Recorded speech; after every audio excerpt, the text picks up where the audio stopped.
welcome back YouTube channel. Kembali lagi di keluarga Mama Yafran. Nah, kali ini Mama Yafran akan sharing tentang merangkak. Nah, jadi akhirnya baby Yafran itu merangkak umur 8 bulan sekitar kurang 1 mingguan ya moms. Jadi dia tuh dia tuh lambat gitu. Nah, aku di sini akan bercerita kenapa baby Yafran ini bisa terlambat merangkak, dan aku akan beri tipsnya agar bisa merangkak. Nah, aku juga kasih tahu kalian baby Yafran ini belum merangkak tuh bisa jadi pikiran. Jadi di umur 8 bulan kurang 1 minggu itu tuh kayak tiba-tiba dia bisa duduk sendiri. Nah, kemudian akhirnya 1 minggu kemudian dia bisa merangkak, tapi belum selancar sekarang. Nah, aku ceritain ya mams, sebenarnya aku tuh pikiran karena orang-orang katanya merangkak itu umur 6 bulan.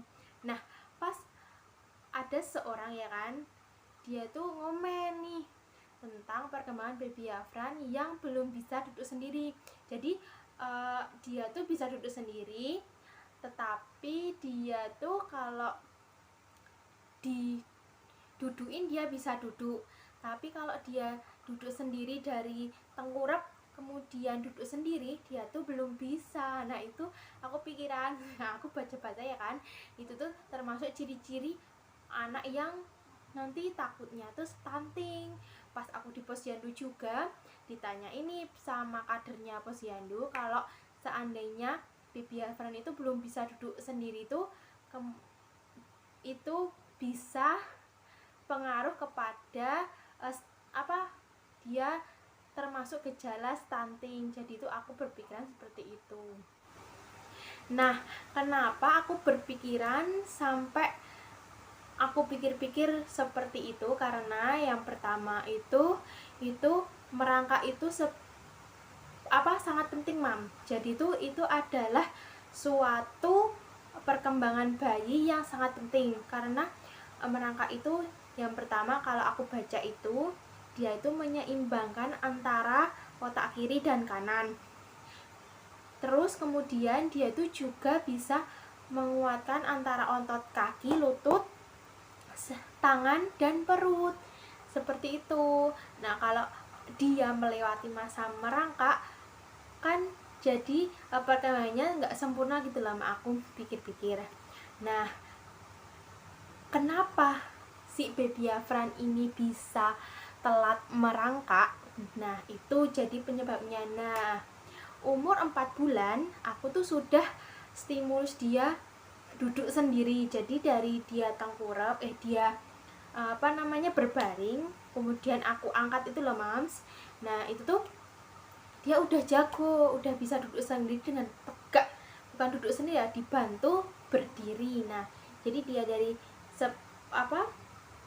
berbaring seperti menjadi duduk seperti ini, dia udah bisa sampai 6 bulan.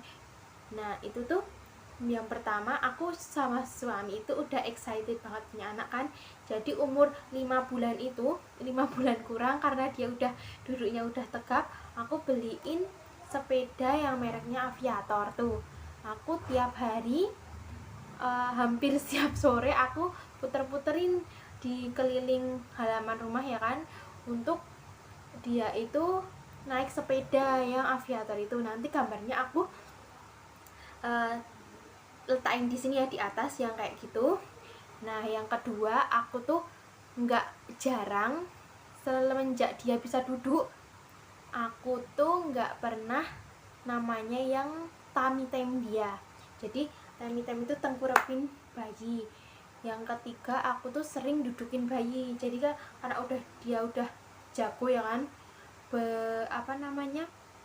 jago duduk dia, jadi aku dudukin sendiri. Nah, kesalahannya itu mams kalau aku, jadi pengalamanku. Terus kemudian, nah, Kemudian tipsnya itu adalah yang pertama itu sering temin si baby ya mams. Jadi si bayi kalian atau babynya kalian itu sering kalian tengkurepin.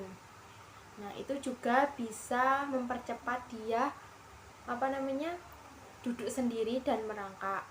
Nah yang kedua yaitu aku sering letakin dia di lantai, jadi cuma pakai tikar ataupun zaman sekarangnya playmate gitu juga bisa. Kalau aku cuma tikar aja ya mams, itu aku udah biarin seperti itu aja. Nanti dia lama-lama akan bisa mengenali mana nih permukaan yang keras, empuk. Nah itu, tapi jangan sekali-kali mami itu di kasur yang empuk, jadi nanti tuh takutnya si baby itu jadi nggak bisa bergerak gitu loh mams. Nah yang ketiga yaitu tipsnya itu jangan sering diduduin. Jadi jangan setelah dia udah bisa duduk sendiri nih, nah itu mams jangan langsung dia berdiriin terus yang lama. Kalau aku tuh dulu berdiriin yang lama gitu loh mams, itu juga menyebabkan dia nggak bisa duduk sendiri dan merangkak. Bukan nggak bisa menyebabkan, cuma memperlambat dia duduk sendiri dan merangkak gitu.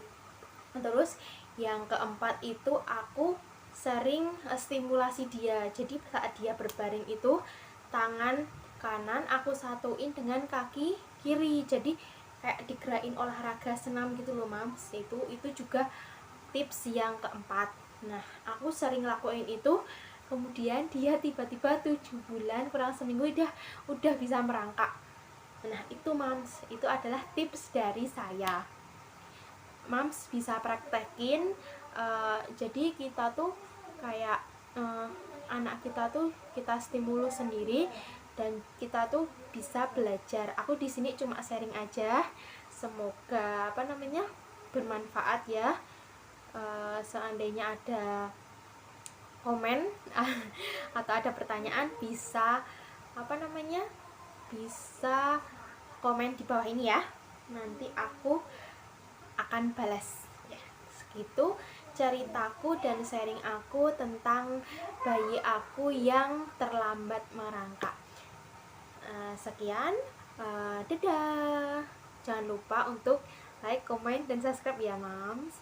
Dadah.